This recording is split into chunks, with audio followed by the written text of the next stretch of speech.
उत्तर प्रदेश के मुख्यमंत्री योगी आदित्यनाथ आज अयोध्या पहुंचे। उन्होंने सबसे पहले हनुमानगढ़ी और रामलला के दर्शन किए और पूजा अर्चना कर प्रदेश और देश की समृद्धि और शांति की कामना की। इसके बाद मुख्यमंत्री अशरफी भवन में आयोजित पंचनारायण महायज्ञ में शामिल हुए। अशरफी भवन के पास मंडप में आयोजित इस भव्य मंच नारायण महायज्ञ में सीएम योगी ने विधिवत आहुति देकर महायज्ञ की पूर्णता में अपनी सहभागिता दर्ज कराई। इस दौरान मुख्यमंत्री के साथ प्रदेश के कृषि मंत्री सूर्य प्रताप शाही और जल शक्ति मंत्री स्वतंत्र देव सिंह भी मौजूद रहे। मुख्यमंत्री ने इस दौरान अपने संबोधन में अतीत की उन घटनाओं को याद किया जब हमारे पवित्र धर्मस्थलों पर आक्रमण किए गए थे। उन्होंने कहा कि आज भारत को अपनी सांस्कृतिक धरोहर को पुनर्स्थापित करने और भविष्य में किसी प्रकार की धार्मिक अपमानजनक स्थिति को रोकने के लिए जागरूक और तैयार रहना होगा। सीएम ने महायज्ञ के दौरान कहा कि भारत की सभ्यता और संस्कृति ने हमेशा सबका कल्याण किया है। उन्होंने ये भी कहा कि सनातन धर्म का मार्ग पूरे विश्व को शांति और सद्भाव का संदेश देता है।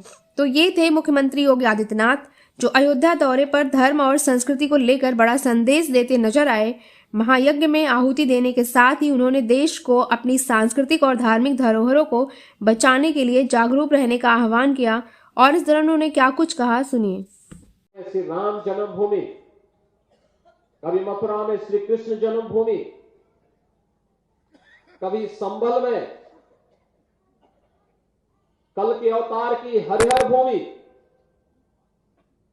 कभी भोज में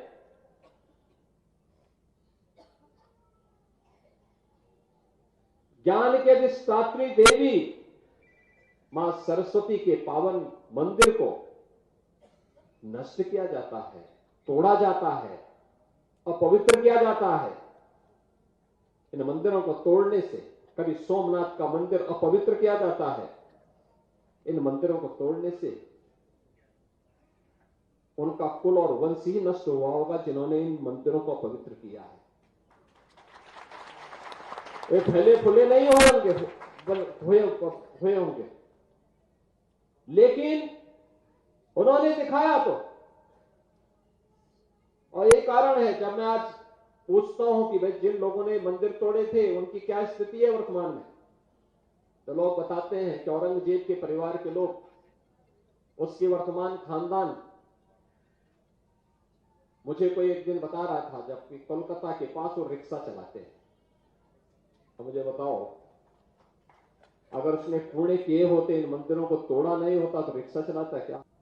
उसने ईश्वर की अवमानना की है। और मैं यही कहूंगा कि दुनिया के अंदर